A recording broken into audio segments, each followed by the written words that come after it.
Good morning, everyone. Welcome to the annual Georgia Genealogy Picnic.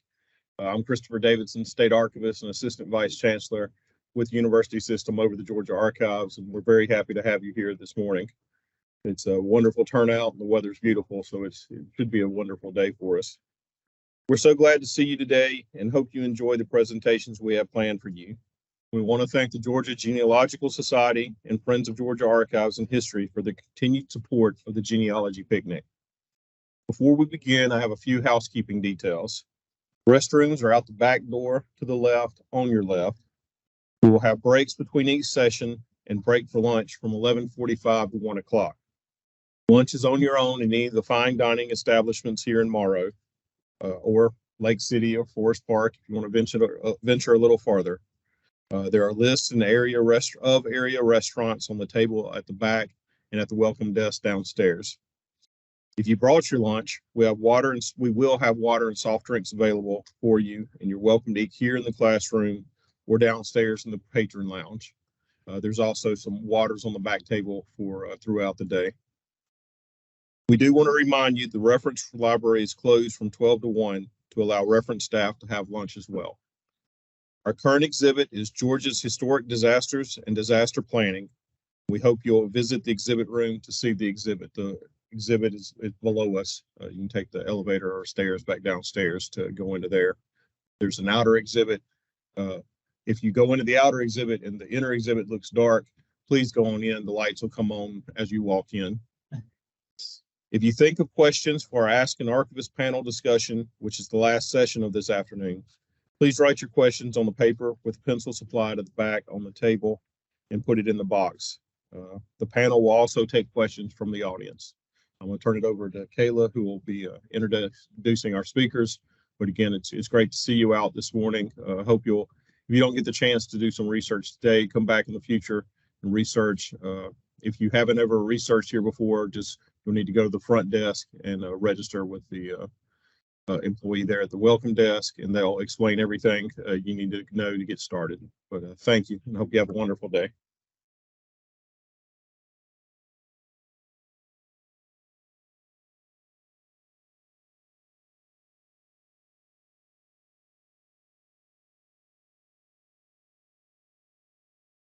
Good morning. I'm Kayla Barrett, Deputy Director of the Georgia Archives, and I'll echo Mr. Davidson. This is a wonderful turnout for 9:30 on a Saturday morning. We're so glad that you are here and that you've made it a priority in your day to visit the Georgia Archives and join us for our program. Our sessions today, the first one is Breaking Down Brick Walls Using FamilySearch by Lynn Schlick of the Alabama Genealogical Society. After the break, the session will be taking a second look, reviewing existing records for more genealogical clues by Tamika Strong, who is a reference archivist here at the Georgia Archives. Then we will break for lunch from 11:45 to 1. And at 1, the first session of the afternoon is Finding Francis, One Family's Journey from Slavery to Freedom by Dr. Elizabeth West, Academic Director, Center for Studies on Africa and its Diaspora, Georgia State University. The final session after the afternoon break is the panel session, Ask an Archivist panel discussion with Georgia Archives and Resources Search Strategies by 3 of our wonderful staff members.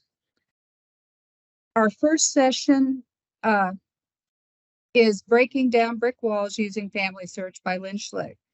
Lynn is the former director of the Birmingham and Columbiana Family Search Centers. She served a 2-year family search mission for the Church of Jesus Christ of Latter-day Saints and provided worldwide research assistance to English-speaking patrons. She's currently serving as first vice president of the Alabama Genealogical Society. So, Lynn, thank you. Welcome.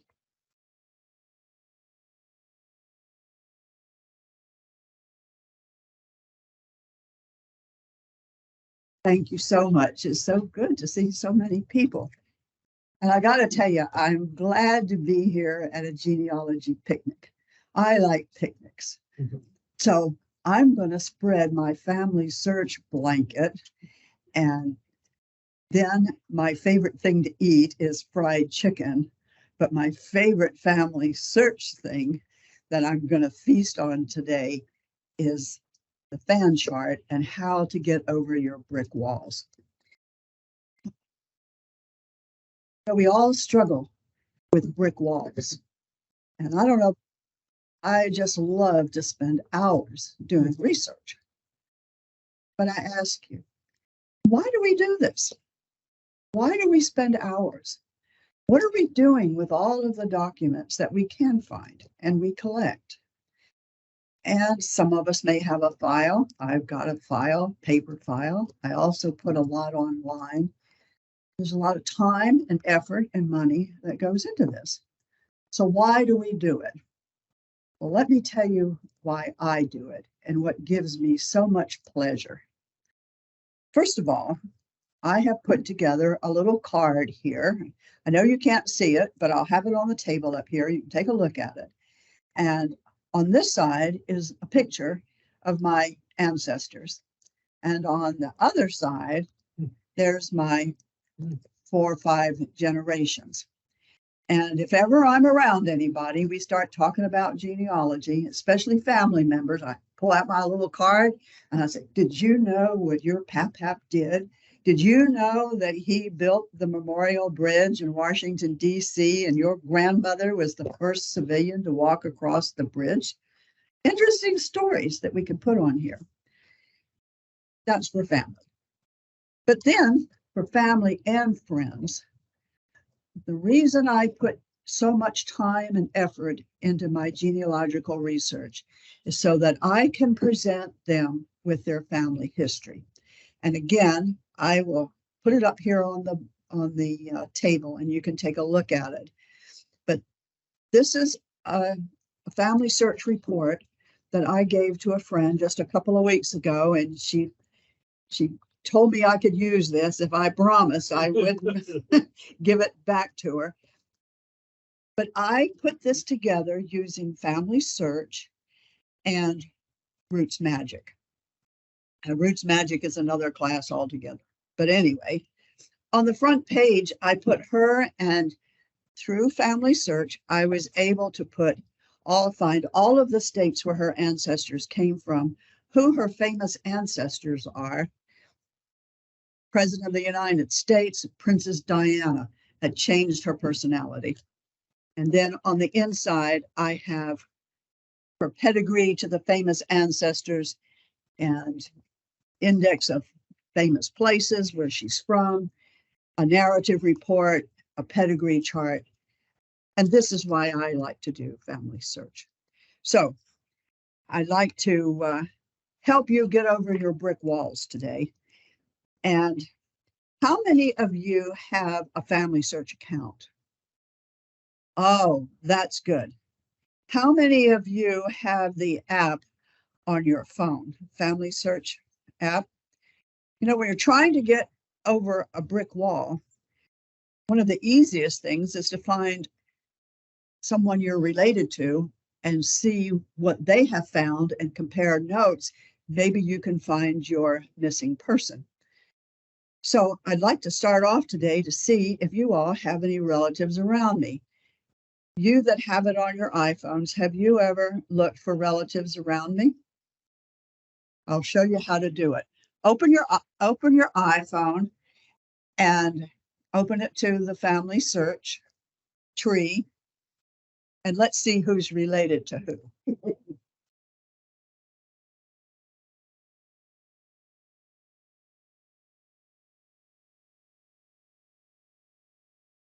Tell you how we do this. I'm going to the Family Tree app,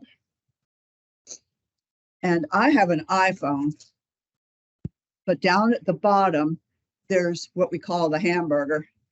It's the 3 little lines, and click on that. And then there's a drop-down menu, and you go to relatives around me, and then you scan for relatives. Scott Dixon, are you here? You're my 9th cousin. So you and I could get together, compare family trees, and see if you might have the ancestor I'm looking for. Debbie Slate. Where are you, Debbie? Hi, Debbie. You're my sixth cousin. And Dee Sanner. There you go, Dee. You're my 12th cousin. I'm of Dixon descent also. I Okay. don't have the app, but I am interested. Okay. All right. And let me see. So I got 4 people up here. This is fun to do. I went to the Roots Tech conference in Salt Lake City before COVID. Standing in line to register, there were 15,000 people registered in that conference, and I found 350 relatives around me. And if you click a name, you'll see the pedigree between you and that person you're related to. So it's a lot of fun. It's a way to get over the brick wall. So how many of you would like to have an overview of FamilySearch before I get started? Does somebody need to know some details? Okay, I got one person here. Let me do it very quickly. Okay, there's some more. Let me,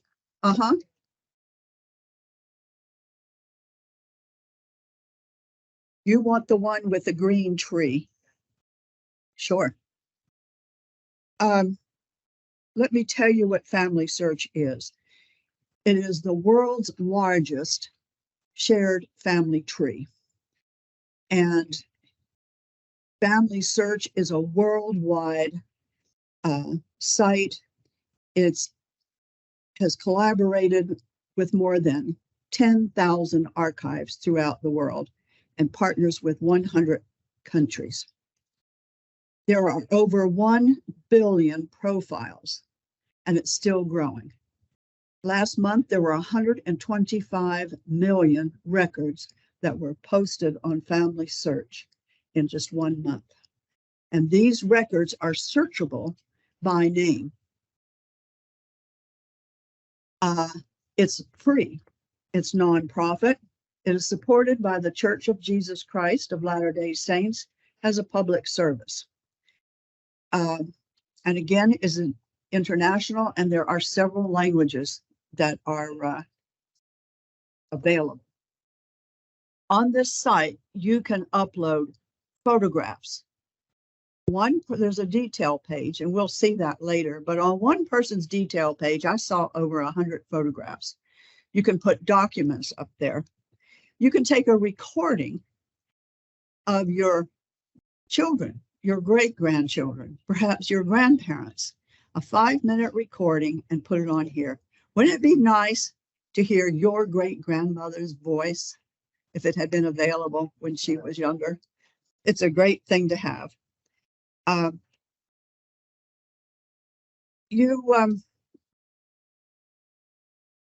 Again, it's free, and I'll show you the detail page. My favorite part of FamilySearch, especially when looking for the dead ends where I need to do further research, and that is this span chart. And with this span chart, I can look at, and I pulled this up so you can see the research help. There's in red is the data problems. In the blue is the record hints, and I'll tell you a little bit about that. And then the research suggestions is in purple. I am in the center of this chart, and it goes out here 7 generations.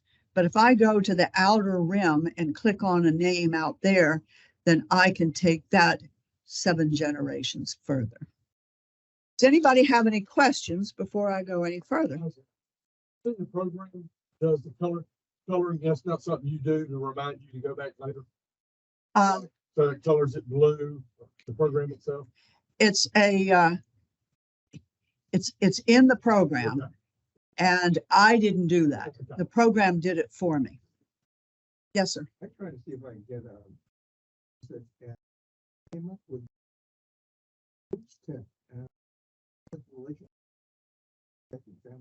Sure. Roots Tech is sponsored by the Church of Jesus Christ of Latter-day Saints. It is the largest genealogical conference in the world. Before COVID, it was in person, and there were usually 15, 20,000 people that attended the Salt Palace in Salt Lake City. And they had hundreds of presentations, and there's a nominal fee to go there. Since COVID, it's now virtual. So Roots Tech is usually the 1st of March, and it's free, online, virtual.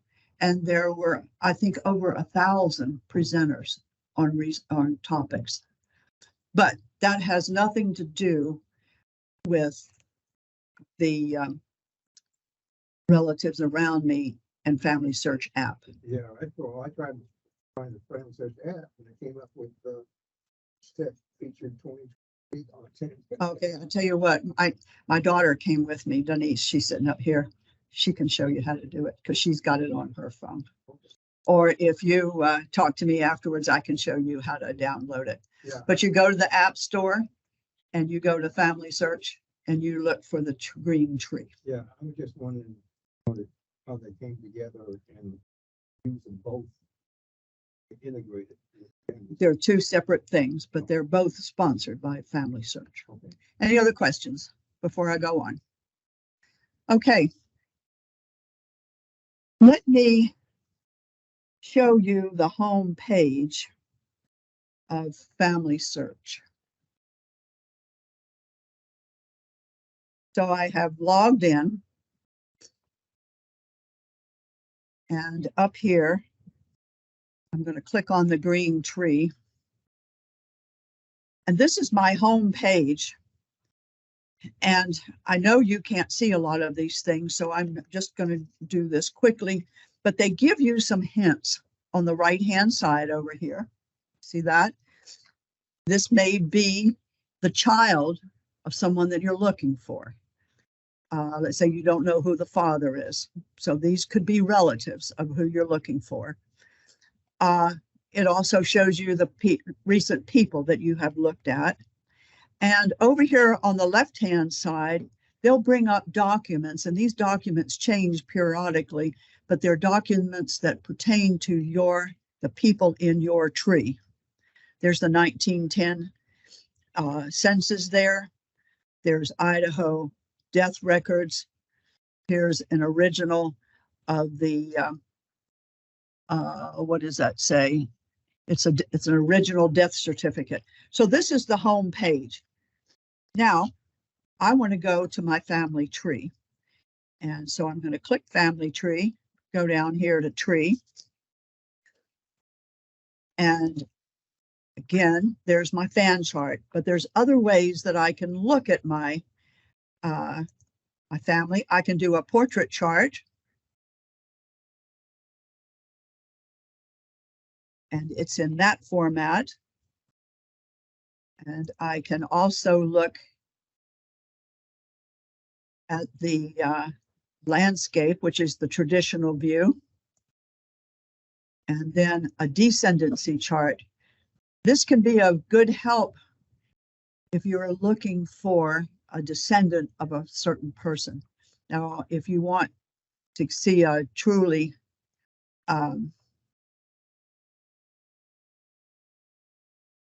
I would go to the fan chart, then I want to go to the descendancy chart of someone out here on the outer rim, and it will show all of the children and all of the spouses of this particular ancestor.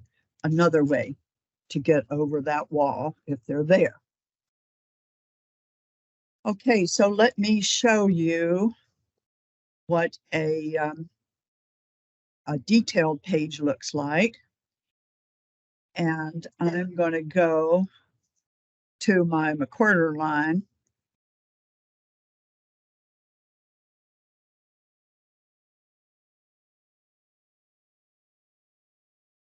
Come on, don't be difficult. Well, you can see that a little better. Okay, so when you click on a name, the summary card comes up. So you can look and say, oh, is this really the person that I want to see? And I'll click on the name. and it will bring up the details of this person. And this is where your research can start. And just assume that this is the child or the spouse of the person that you can't find. So let me show you what this detailed page looks like. I can view this person on a tree. I can view my relationship. If I click that, it tells me that it's my third great grandfather, and it gives me the lineage between myself and this person. And if you have any questions while I'm going through this, please just raise your hand. I'll be glad to answer any questions. Okay, so here I am back to the detail page. Now, on the left-hand side here, it has the person, Robert, as the husband, it has his wife, and it has all of their children. And if you put pictures up here, the pictures will be there. On the next column over, it shows his parents, his mother, his father, and his siblings. And then there's his name right here as a child. Yes, sir. I was just gonna ask, is there a way to merge your ancestry account? Like take your profiles of your ancestors from Ancestry that you have on your ancestry account and merge them over to this account? Yes, you can. And let me give you a telephone number. Okay. It's 1-866-406-1830. That is the FamilySearch help. And if you call that number, you will get a live person, and you tell them what you want to do, and they will walk you through it. They have the capability of looking at your family tree and seeing what you want to upload to FamilySearch. Yes, ma'am.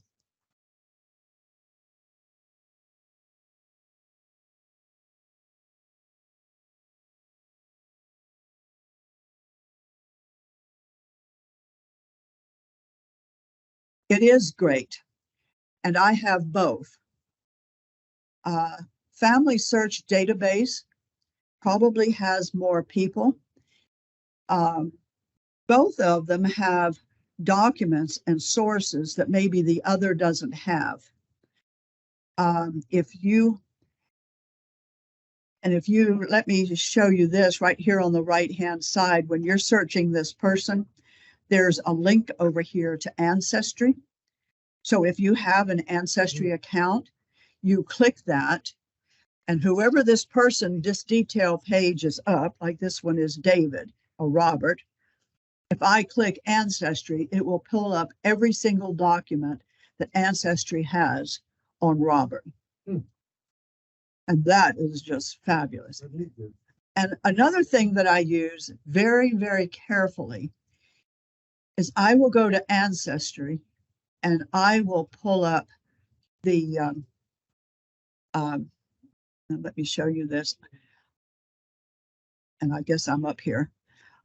I will go to search, and I will go to the public member trees.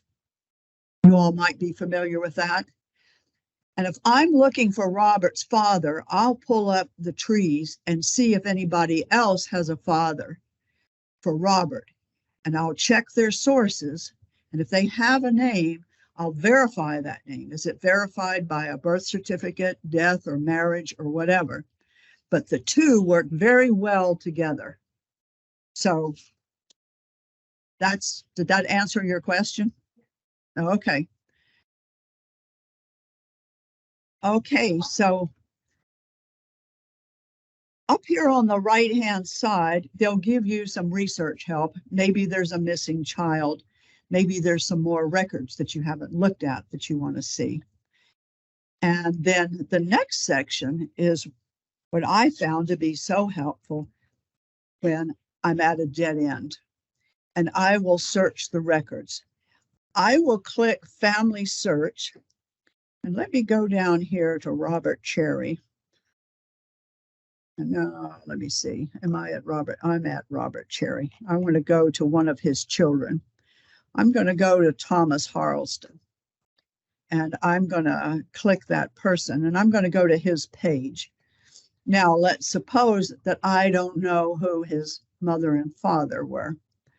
So I would go over here to search records and I would first click on FamilySearch, and that is free again. And these are all of the records that he appears in. And this will give you the people that are attached to his tree. This icon, you can see the original image. And this would be the Find a Grave index. And that would take you directly to findagrave.com, and you might find his tombstone and maybe other information. This one here is viewing the record details. This is the information that has been indexed from the original document. Indexing is a lot of fun. My husband, Don, has indexed over 165,000 records. And I tell him, if you weren't doing that indexing, I couldn't do my research. Yes. I was going to say, yeah, indexing it can be tedious, but it's really useful. I'm a former professional indexer. Oh, so wonderful. But yeah, it's important. Good. Yes, it sure is. And it's fun. Okay. Let me, okay, so here are, again, are all of the records that FamilySearch has on Thomas McWhorter. Here's census reports. And you see all these cameras? That means you can see the original document. And let me click this. This is the 1860 census, 1880. Let's look at the 1880 census. And there it is. And I can zoom in. In the bottom half, they've given you the typed indexed version of it. But you can go over here and look for McWhorter. There's several of them there living together. And there's Robert. So from here, you can find perhaps a parent that is living with them. And I have done this several times where I don't know the name of the father. I looked at the census report when my great-grandfather was young enough to be in the household of his father, and I found the father. Let me tell you about a case study that I worked on, and it was so difficult to find the parent. And this particular person, I was so glad when I found her, I just couldn't believe it. Her name was Mary Frances Whitehead. And I'm looking for her mother and father. Her middle name is Cavan. And I thought, well, maybe couldn't find a Whitehead that had a child. It was kind of iffy. I really couldn't find a birth record to prove that Whitehead was the father. So in her high school yearbook, and this was from Ancestry, I found her name, Mary Whitehead. I looked at a marriage license. It had her maiden name as Whitehead. Looked at the Social Security death index. Her maiden name was Whitehead. And I thought, well, maybe that really is her last name. Maybe Whitehead was her father. But let me tell you the end of the story. When Mary was 2 months old, her father died, and her mother remarried Whitehead. Mary had 3 other siblings that were older than her, and they appeared on the 1930 census. When I go to the 1940 census, they're not there. So I look up Whitehead. I find the second marriage. I find the mother and her 3 older children, and I find Mary. And then I find the children that she had by Whitehead. That was the proof. I connected it through her siblings and found out that Cabin was, and her last name was Cabin. So then I started looking for Cabin. I looked for her mother with her married name, and I found her, and I found the marriage certificate. I found the birth certificate. And that's a real quick explanation of a long drawn out effort to find this missing person. And that worked. Any questions? Oh, you all are easy. You're not asking me any hard questions. Okay, so let me go back to this family search detail page. And I just showed you family search. Now let me show you ancestry. If I click ancestry, all of the records pertaining to Thomas appear here. And this is a good example of how I use both family search and ancestry, because one database may have something that the other one doesn't have. So there he is, and all of the death records and all of the census reports. And again, like I said before, if you really want to go into a deep search, you can click search, and you can do all collections. You can do the census, birth, marriage, or death. I have found that when I can't get over a brick wall, I go to the probate records and look for wills and land records. And that will many times show the spouse. Sometimes you can get to the husband through the spouse. Military records, on military records, they'll have the name of the spouse, and many times. Yes, ma'am.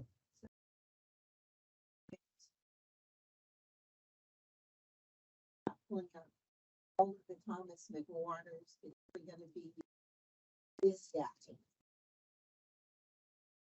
Yes and no. And you have to scroll down and look at all of the examples there and see if it is your Thomas McWhorter, because sometimes it's not. Sometimes it can be way off base and hey, that's not him, but you keep going down and it might just have the initials and that is your person. Yes, sir. To get to the topic a little bit. Sure. Also over there at the top left, Uh-huh. you can slide like maybe the date and be more exact. Yes. And that will filter more. See, I can do exact and similar. If you like to do this. And if I'm sure, and if I'm absolutely sure that he was born in Liberty, South Carolina, I can go exact, and then I can click apply, and then whoop, they say nobody's available. And that's because the computer looks exactly for the name. See, I had Thomas Harleston McWhorter, and maybe it's under T.H. McWhorter. Yeah, they always said never go to the exact edge, maybe like the one next over. Yep. And you can do that and then apply it and then see what comes up. Okay, and again, while you're in Ancestry, you could look at probate records, you could look at census records and see what is available. Now let's go back to Family Search, and the next one is Find My Past. Now I'm not going to go through all of these because it takes too much time, but you can go to Find My Past, My Heritage, GeneNet, Philae, and Google, and they're subscription only. Okay, so you got to pay for them. Yes. I like Find My Past. I think that is good. However, I can get 90% of all I'm looking for in Family Search and Ancestry. Now, Ancestry is expensive. So if you don't want a subscription, you can go to a Family Search Center. And I looked up Family Search Centers here in Georgia. And There's the Jonesboro, Georgia Family Search Center, and that's in Jonesboro, Georgia. I have a telephone number if you want it. Anybody want that telephone number? Okay, it's 770-477-5985.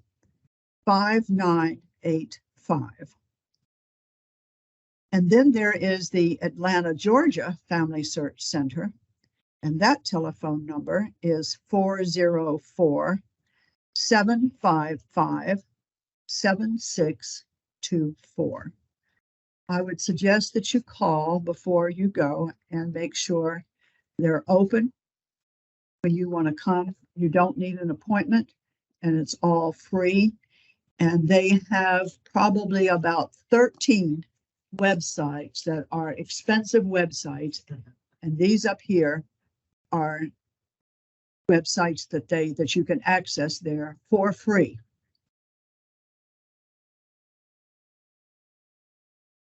Lynn, Yeah. one other thing too.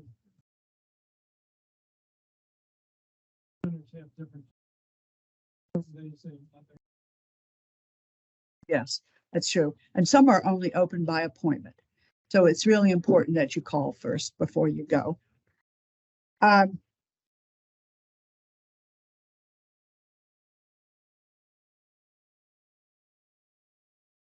Now let's go a little bit deeper into family search. Let's say you've exhausted all of these records here, and you still can't find your ancestor. So I'm going to go up here, and I'm going to go up to the top, all the way up here, and I'm going to go into search. And I'm going to say the records. And then here is, and now you can put in your name right here, but I don't want to do that. I want to be specific. So I'm going to click on the map. I'm going to click on the United States. All the states come up here, and I'm going to click Georgia. And here's the place where you can add the name if you want to and do a broad search, or again, I want to be a little bit more specific. So here are the documents in Georgia, and here are the 5 of 31 collections in Georgia. Georgia Civil War service records of the Confederate soldiers, 1,776,643 records. Now, that is a lot of records that you can go through and look at. Now, let's say, well, that's not what I'm looking for. I'm looking for something else. So let's click See All Georgia Collections. Well, there's the top 10. Let's go, there's 10 per page. There's 4 pages here. So I click the next pages. And you see these little cameras over here? That means you can see the original record. So what you would do is click the collection. This one happens to be World War II draft registration cards. And you click that. You add the name of the person you're looking for. Maybe you're looking for the wife. And on a draft registration card, they have the name of a wife. So that's page 2. Go down to page 3. And there's the 4. Now, let's go back now and let me show you a new feature for, where's my, and I was thinking, oh, you know, I've gone a lot of places. I want to get back to where I was before. So what you can do is go to Family Tree. And I want to go, whoops, that's my family tree. I want to go to the family tree. Come on now, don't be difficult. Go to Family Tree. And there's a cute little thing up here. It's called Recents. I click on Recents, and there's my Thomas, and I can get back to his page. Okay, so what was I going to say about Thomas? Get back to where he was. And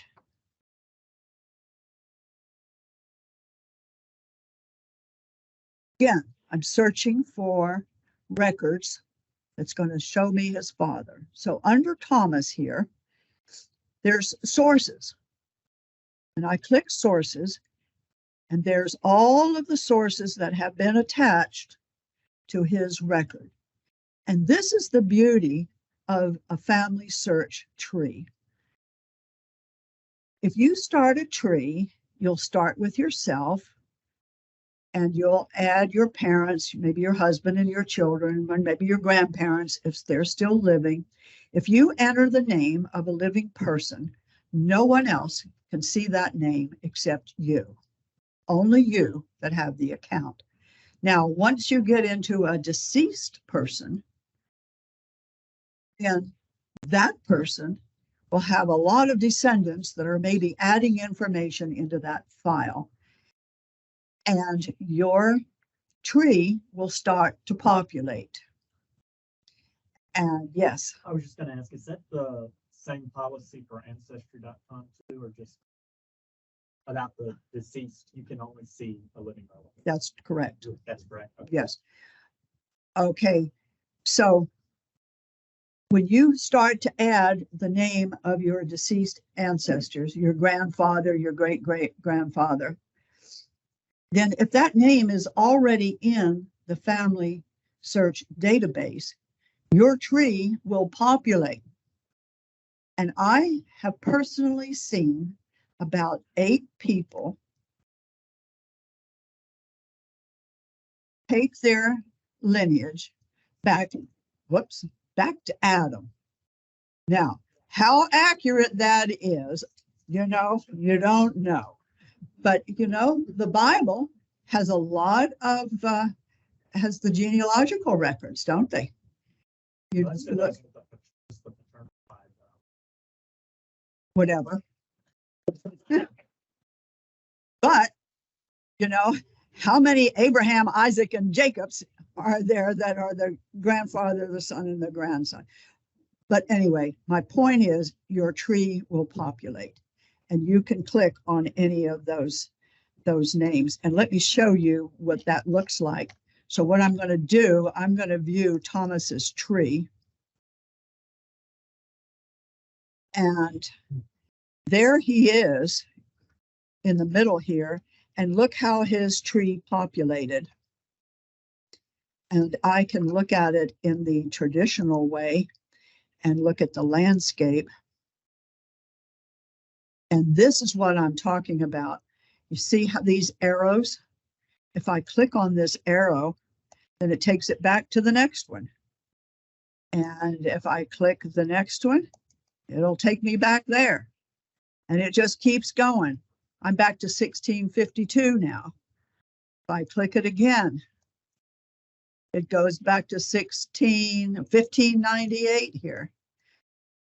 So this is one of the advantages of being able to look at your lineage when you're trying to find the missing ancestor.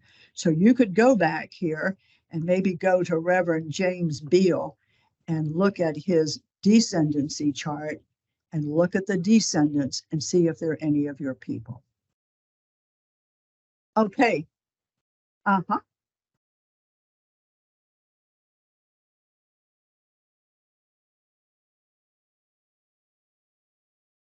Thank you very much for asking that.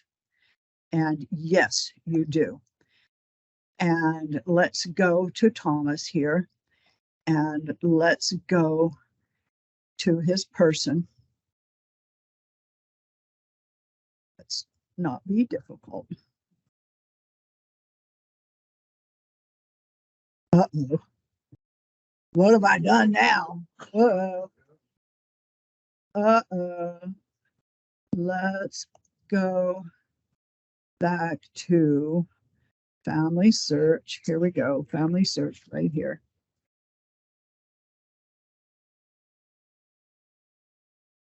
Gotta sign in again. Good grief. Technology is a wonderful thing until the gremlins get you. Okay. Now, give me your question again.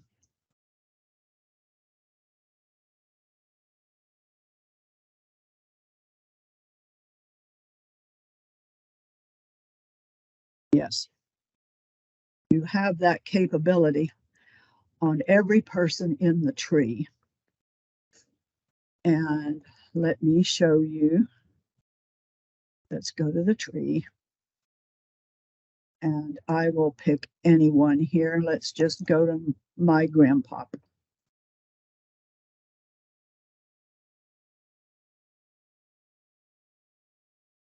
Now up here in the top, it has his vital information. And do you see the pencil there? That means you can edit it, and you click it, and then you can change whatever is wrong and make it right. And then they'll want to know why this information is correct. So if I say that he was born in South Carolina and somebody else had put in that he was born in North Carolina, then I have to prove that I'm right. So I will put in here the South Carolina birth certificate for Edgar Southern, shows his birthplace as Pickens County, South Carolina. So if somebody else comes in here and wants to change it back, they think, well, maybe I was wrong. And here are all of the other places that you could gather information on his birth, on his information. Now, that is true on any topic that is here. His name, his birth, his death. And let me show you a nice feature that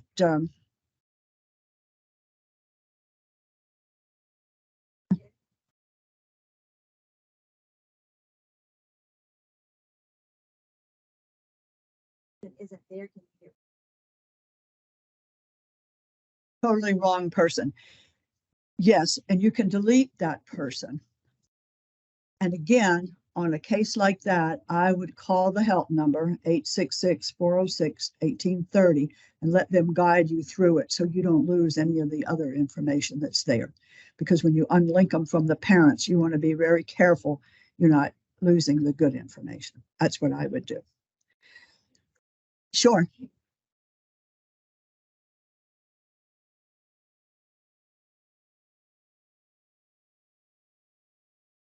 Yes, it does. And you can go to the Freedmen's Bank records, which is a great resource. And that's in FamilySearch. And you go to search, and then you go to collections, and you type in the Freedmen's Bank records, and it will pull up all of those records, and you can check them for your ancestor. Now, here's a feature on FamilySearch that I find particularly helpful, especially in African American research. They've got the family here. So here's Edgar, and here he is with his wife, and there's his children. So that's his family. Now, here's the new feature. Add another relationship. And you can put in here the name of a servant. And you can put all of the information that you have on that servant and then add that person as part of that family record there. Now, he just died in 1960, but if you go back to, let's say, the 1800s or the late 1800s, early 1900s, you may find slaves, of course not the 1900s, but if you go back during the slave times and you know the name of the slave owner, you could put the name of the servant on that family record. So when you're searching, you may find a servant in that household that you're looking for. Yes, ma'am. 5 minutes. Thank you very much. Now,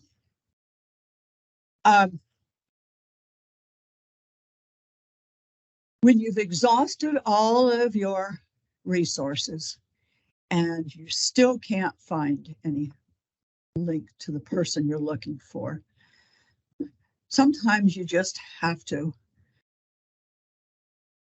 listen to your heart. And let me tell you a story. I never could find the wife of my great uncle. So it's Christmas time. And our daughter Denise here is over at the house and she's helping us decorate the Christmas tree. We start early in the morning. We have lots of people to help. She's decorating the whole house. You know, there's boxes everywhere. She decorates. I clean up after her. I'm sweeping the floor. I'm putting the boxes back. And all this time I'm working. I'm thinking about those chocolate chip cookies I made and the cold milk in the refrigerator. And I couldn't wait till I could sit down in my chair and have some cookies and milk. So the day's over with. I've been thinking about it all day. Everybody's gone. I finally sit in my recliner. I am exhausted, but I got my cold milk and I got my cookies and I am happy. Well, I'm sitting there and I'm looking in the living room and I see the coffee table and my grandmother's poems aren't on the coffee table. I got to put them on the table. I got to get it out and put it on the table. And then I think that book is on the bookshelf behind the Christmas tree. And the Christmas tree is about 12 feet tall. Is that how big it was? I would have to crawl on my stomach underneath that tree, wiggle up behind the tree, and pull the book off the shelf. So the thought comes to my mind, it's not on that shelf. It's on that one over there. And I'm saying, no, it's not on that one. It's always on this one. And I settle back down and have another cookie. And the thought comes back, look on the other shelf. Well, I did look on the shelf. And sure enough, there was Grandma's poems. I thought, oh, this is wonderful. I'm going to eat my cookie and I'm going to read Grandma's Christmas poem. So I read it and she talks about her brother DeWitt. And I think, did I have him in my family tree? So I pull it up and I look and there's DeWitt. Sure enough, he doesn't have a wife there, but the records, you know, keep being added to family tree. So I looked and there was his death certificate. I looked at his death certificate and there was his wife. I got her name. I looked on the census report, got the name of their children, and it was all done within 35 minutes. And I found my long lost one.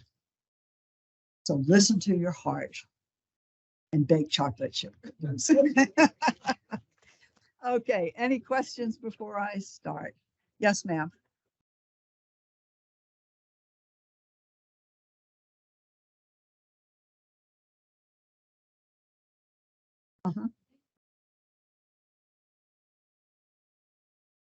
Absolutely. They will help you set up your tree and everything. I see another question.